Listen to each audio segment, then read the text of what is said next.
We need to simplify this expression using exponential notation. So we need to simplify keeping our exponents. We are dividing, so we will use the quotient rule when applicable. Step 1 is to expand out our expression.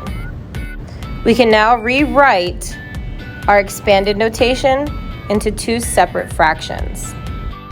I'm going to save this for last, but let's focus on our y's. When dividing and your base is the same, you can subtract the exponents.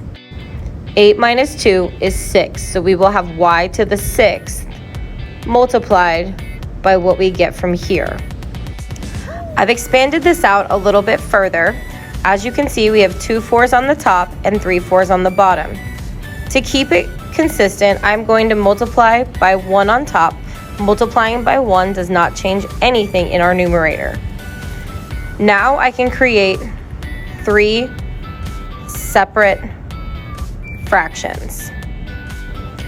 4 divided by 4 is equal to 1.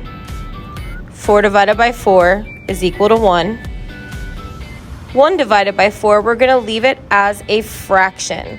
So we have 1/4. 1/4 times 1 times 1 is equal to 1/4.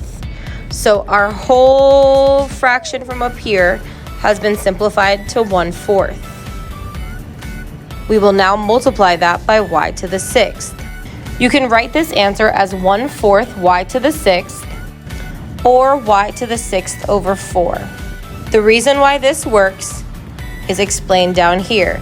We have 1/4 times y to the 6th over 1, and you can multiply across the top and across the bottom. That will give you this answer here. So as I stated before, our final answer is 1/4 y to the 6th or y to the 6th over 4.